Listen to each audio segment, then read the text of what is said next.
Hello, welcome to today's video.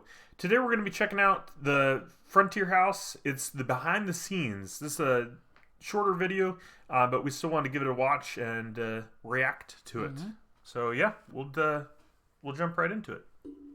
One of the ladies here in Montana actually grinned and told me that she says, you know, you can have my husband and you can have my daughter, but you can't have my milk cow.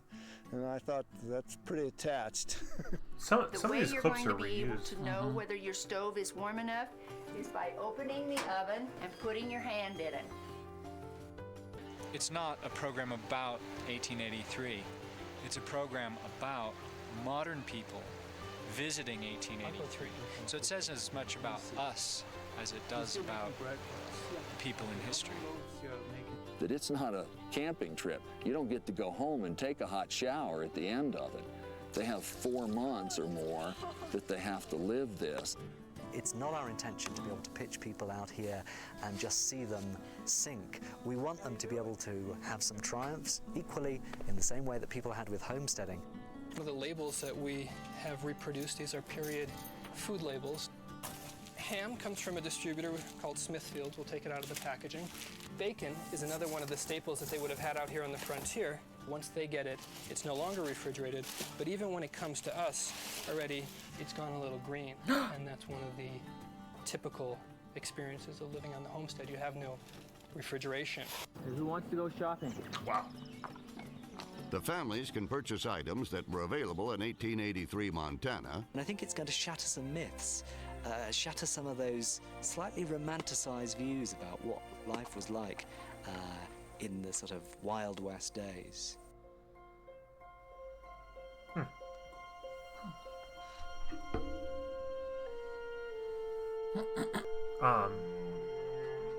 I do find it interesting, the behind the scenes. I like it. The one thing I'd change is I wish they would use unique footage. I feel like a lot of it's reused from the show, and that we've kind of already seen and know, like, so it's not as fun or shocking or whatever, you know. Yeah, and I think like, I mean, it was nice to kind of revisit that kind of beginning phase again, but I'm hoping the other behind the scenes is a little more, like, it has me worried about the other one now. Yeah. I mean, we'll check it out. Yeah. I don't know. I like the concept of, you know, learning the making of the show, but yeah, again, I mean, I'd say like half that 10-minute clip was reused stuff. Yeah. Yeah.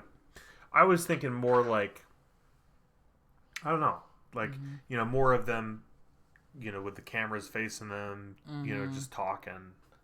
I don't know. Yeah. Kind of like a blooper reel. Yeah. Is more what my mind was going. But yeah, you want to start it? Yep. Cool.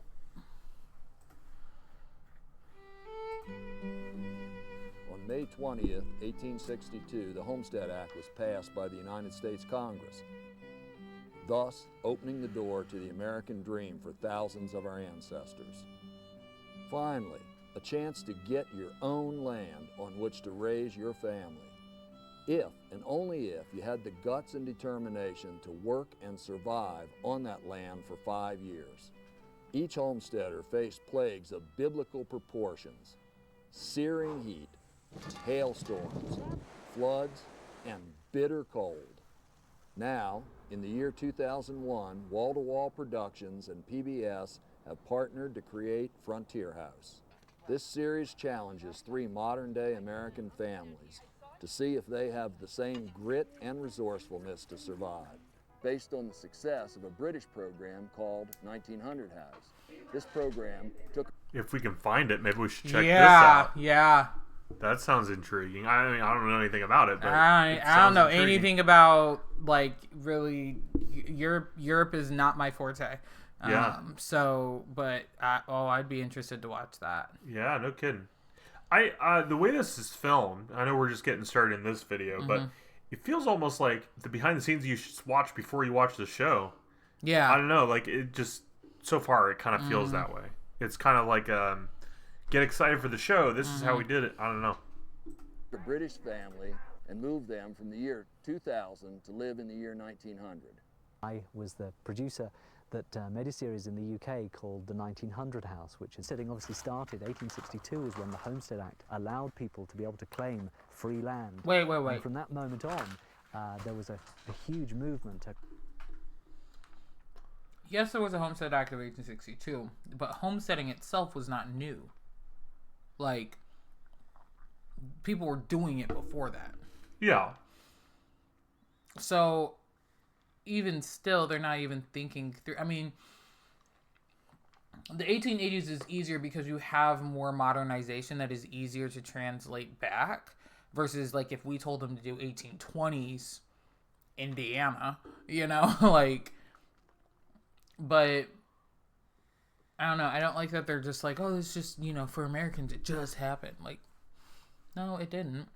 Yeah, I mean, they've been coming over for a while now. Mm-hmm.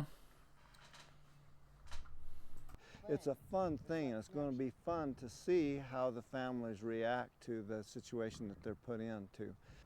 Get up. Wow. The latest thing that we're working on is the daubing, which is sometimes referred to as chinking, but that's inaccurate. This is a cementatious material here made of creek sand. I haven't heard that is it chinking more a modern term for what it is, or? I wonder, but I also wonder if it's a difference in what the material is. Or what area too? Or, well, yeah. No, I feel like it's material. Because I think I've always heard it referred to as chinking. Yeah, I've always heard chinking. And lime. We mix it up and we trowel it in between to fill the joints between the logs. And I guess the last thing I would point out is that we put a sod roof on here. Now, we actually went and bought some sod because we didn't want to cut any off of the site here. And that would be traditional for this style of building with this 412 or a low-pitched roof on it. Grass roof? Before our families arrived at Frontier Valley, it was decided to marry modern construction Why? tools like chainsaws and cranes with historic tools like broadaxes. But after the families arrived, it was 1883 all the way. Okay, it's gonna come down right now. Today, we have a lot of things to choose from, but in 1883, it was very... Didn't explain why he had to build one cabin and not all of them. Yeah, the thing we learned in the first or second episode was one family was being portrayed as rich and like buying the cabin. Mm-hmm. But again, they didn't really go too far into... Like, how did they pick which family that was? Yeah. Because, like, considering the families that got brought out there, you'd think in some ways you would have given the cabin to the family that had the least amount of people. Yeah. But they didn't do it that way. Mm-hmm. And, I mean, he didn't touch on it, and they didn't touch on it in the show about why they chose who got what. Yeah, it's interesting. Very different. To be historically accurate, all the clothes had to be handmade. I've lived this life my whole life. I'm a native Montanan. I lived that, you know, not having electricity and doing all of that. So I knew what they were going to have to do. Okay, my research included books, a lot of books. One of them was an old pattern catalog that you go through and... What year were sewing machines invented? I feel like there was one in 1886. I think we have sewing machines in the 30s, but they're like exclusive to the East Coast. Okay. By the 80s, there's definitely machines, but you having one in your house might not happen. Sure. Like, especially out on the frontier. Yeah, unless you were excessively wealthy. Yeah. But on the frontier, I don't think you would have taken a sewing machine. But in theory, you could have purchased stuff that was sewn by a sewing machine. Yes. Yeah. Kind of a maroon sort of scared. velvet cotton bodice with the skirt. And Karen is wearing a three-piece wool, slate gray. On the top of it, I put an embroidery design. And then she has cameo buttons. Logan's suit is a tweed like a wool tweed. Mark, who is the father, is wearing a brown tweed three-piece jacket and her suit. And they all look like they're scared. That's why they were scared. All the I do appreciate that they had them do this at the beginning. You know your Sunday's best, and then they sent them out there, and very quickly they realized we're not wearing these clothes anymore. Like we're wearing more practical clothes. Yeah. But I like that they still get to see like, hey, you know, you could dress up and you know, different outfits and stuff. But yeah, I don't know. I like that. items we've covered so far are just part of the story. You know, a world of hurt for you, and a long safety lecture. Make sure you're using the bottom of it and keeping your fingers up out of the way. Then it was time for each family to grab a pair of gloves. He mentioned a long safety talk or whatever. Unless they just didn't show it, I'm surprised nobody got hurt, like badly hurt. Yeah, that's true. Because like I've cut myself with an axe, and that was me like knowing how to use it. And I mean, on it, frankly, I was using it wrong.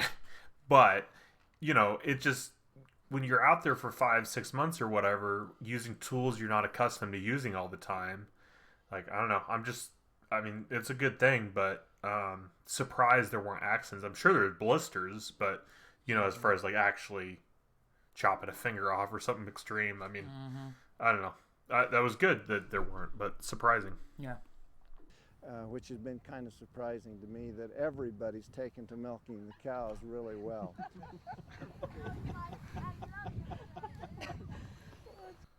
The first lesson learning to cook homestead style was given by our... I have taken cow milk and put it directly in my coffee cup with the coffee, but I don't think I don't. That's weird to drink from the udder of the cow. I'd rather pour it into a cup and then drink it. I drink from the other. Why? Because you got to do it once in your life, but would not do it again. You really don't have to do it once in your life. Would not do it again. You don't have to do it once in your life. What are you talking about? Yeah, you got to do it once in your life. No, you don't. My thing is, it's weird to have warm milk. Exactly, that's my thing. Is and I know it's like privilege because like, you know, in this period your milk necessarily would not have been ice cold, but like I like ice cold milk. Warm milk from a cow's udder, I didn't like it. It was, See, that's why it was less weird to put it in hot coffee, because it would have ended up being warm milk anyway at that point. I did put some salt pork in there. Did they boil it? In a situation with Soak it? beans, the meat is really just a seasoning, so it doesn't take very much at all. Also, you're going to see that this meat's beginning to mold a little. Part of that was that that's what happens. And so let's start at this end, and later in our training time, we'll have more time to discuss what to do with moldy meat. Cut it off. We talked about safety. You're going to more likely get cut with a dull tool than you will a sharp one. Remember, these are very sharp. You want to always keep your hands back away from the knife. Watch your fingers. And I must say I was very impressed. After doing countless hours... I do find it interesting that they spent all this time teaching them how to cook on an open fire, and then they gave them all stoves. Well, yeah, I mean, like, most of them only had that open fire for, like, the first... I guess they did for a couple weeks. Yeah, a couple weeks, but, like, overall, no. Again, going back to, like, my point, like, when you're building these houses, like, eventually you can stick a stove in, but, like... When you first get out there, that would be the last thing I would have put in there. Yeah. Though, in the same time, you'd want to have, if not a stove, you'd want to have a fireplace, because you're not going to want to cook outside in the winter. As a research, it was a real treat for some of our consultants to get a tour of the Frontier House site by producer Simon Shaw. Linda Peavy and Ursula Smith had done most of the historical research for Frontier House. Circumstances so that, you know, they're not going to get sick. Need some water? Yeah. Dysentery. Thanks. That's why none of us made the Oregon Trail. Apparently Bernie says that this is very common when he's taking apart cabins from 120, 130, 40 years ago, he often finds the names of the people that built it on these notches. And the nice thing about Montana is this will still be here in 120 years. Yeah, it's in made other to last. places, well, it's made to last, and it's the right humidity for Yeah. preserving wood. It's not going away. From the site, where did the timbers Sod roof would be mostly for insulation. Google also says you can use it to protect from fire, improve air quality, and manage rainwater. Which I don't necessarily know that they would have known that back then, but yeah, they might have figured out it's warmer. Mm-hmm. You know, the insulation part. I don't know that they would have referred to it as insulation. But yeah. They probably. I mean, they weren't stupid. You know, they. Mm-hmm. It'd be curious, like, who decided to try it first. You know, yeah. Well, or how long Norway. It's been. Norway. Yeah, it says the Nordic cultures did that, which makes sense because a lot of people that moved into Montana, Minnesota, up in that area were Swedish. Okay. So Nordic culture. Yeah. Makes sense to carry some of that with you.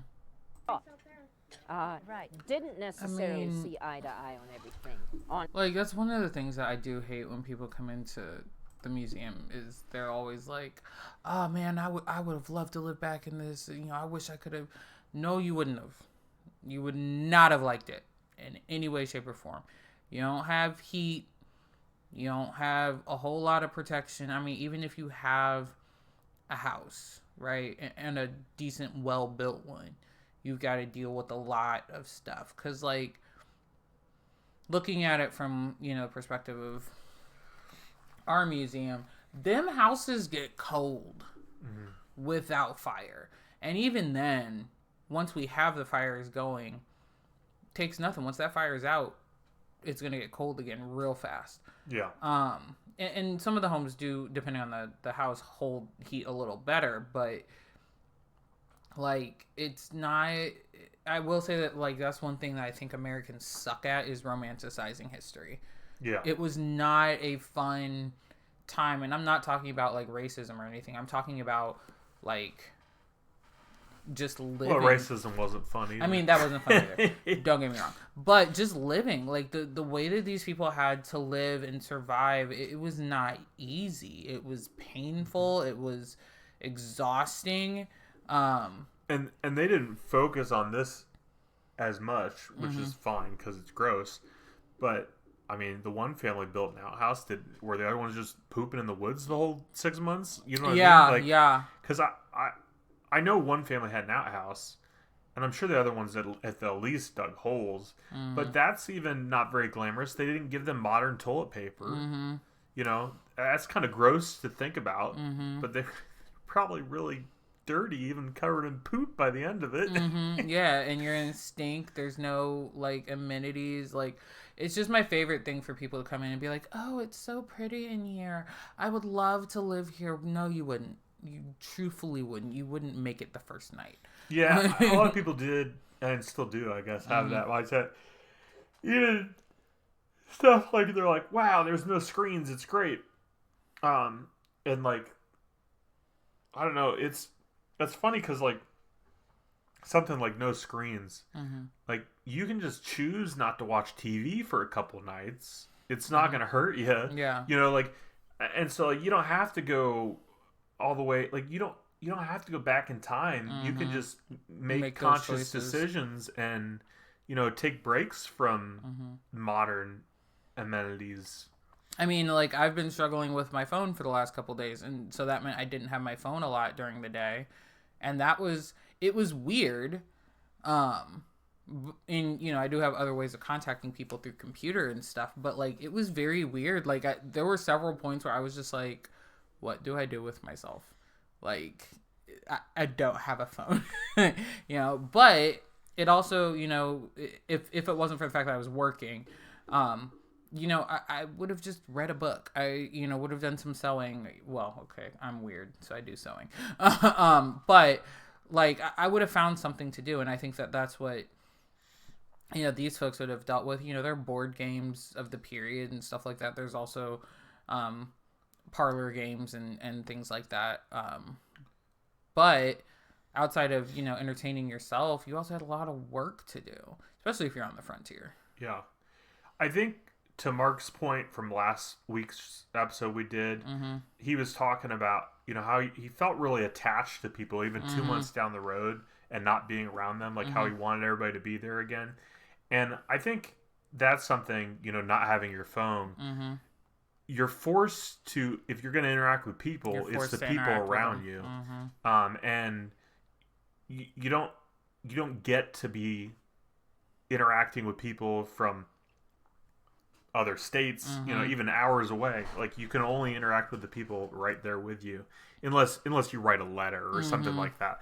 But like, as far as like day-to-day living, you know, because nowadays, like, I could be talking to my parents or my sisters or my friends, and like, it doesn't, like, they might not be right next to me, but I can talk to them any time of the day or night, you know. And so it's just interesting, you know, and that's something I don't think people really pick up on either. And they touched on this a little bit with the, you know, the Mark and Karen not getting along and how they might not make it through the winter because they, you know, had to live with each other. But there's also the side, and what's Gordon's wife's name? I don't remember. Okay. But there's also her side of things too. She said she was dealing with some depression, and she did mention specifically she was tired. She like wasn't around people. And you know, going out on your own, basically, like the only people you're gonna have are the ones that you went out there with. And so it is different, you know. It's like, even in modern days, I've had coworkers literally tell me the reason they left the job I work is because they didn't like the remote work, because it felt like, you know, they didn't get to see their coworkers face to face, and that just it was enough for them to, like, I got to do a different kind of job. I mean, I think a lot of us got that experience during COVID, that isolation, even though like you didn't like it. I absolutely hated being home. I hated the isolation. And it wasn't just that, like, oh, I can't go see people. Some of it was also, I can't connect with people that I've been connected to my entire life, you know, except through phone or computer, right? Like, which, I mean, like, going a little off topic or whatever, but like, for me, the Christmas of 2020 was very hard because, like, it was heavily implied that I wouldn't get to see my family. And I was like, I haven't seen them all year. Like, that's stressful. So, like, I missed that kind of connection. But I think in a situation like this,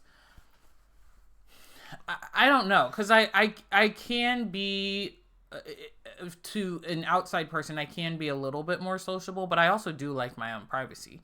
Like, and I think it's just because I deal with people all day. So, like, I need an hour on the front end of the day and the back end of the day to not have people, and then I can be around people. But I'm also a person, and I've, pardon me, been like this my whole life. I don't need to be in the same room as you. I can be in a completely different room as long as I know you're in the house. I'm okay. In this situation, I don't know how I'd do with that. Well, because you have to be in the same room. Yeah. Because there is only one room. Right. You'd find me in the woods a lot. Yeah.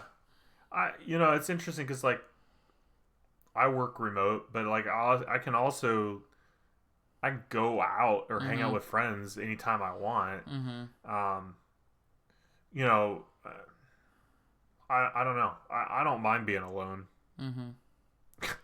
Maybe that's sad, but like it don't bother me. Yeah. I think it would, maybe if I wasn't married. Like, I think if I lived here alone, because I mean, sometimes when you're out doing stuff, you know, there are times where I'm like, man, I wish Yara was home. Yeah. Well, and I mean, I thought about that too from like a COVID perspective. Like, if I had been still living in my apartment during COVID by yourself, yeah, what would I have felt? Well, because you already felt like just living here with me wasn't enough. Like, you want to see more than just your husband. So yeah, I wonder. It might have affected you poorly. Yeah. If you were living alone, I don't know. I think I would have been okay, but well, at least I was okay with you. But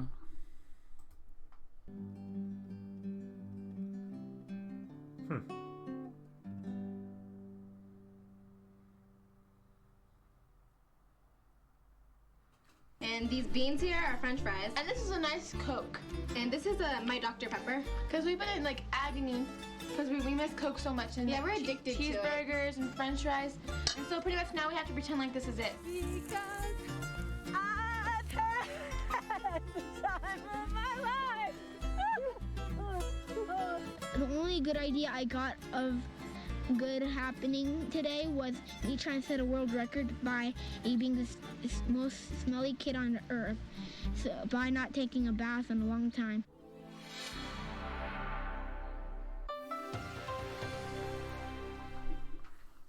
Funding for Frontier House is provided by the Alfred P. Sloan Foundation. GP brands like Quilted Northern.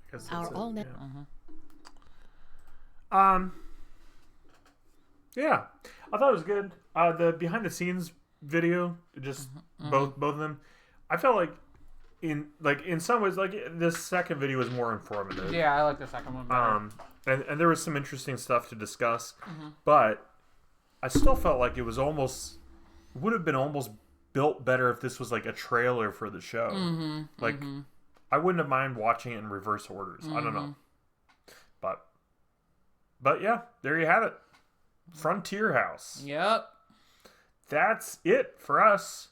I am going to seriously at least look in to see if 1900 or 1900 House. 1900 House. I don't know. Maybe it's on BritBox. I don't know. Oh yeah, maybe. I'll check. I mean, it's possible. I don't know. But that would be intriguing.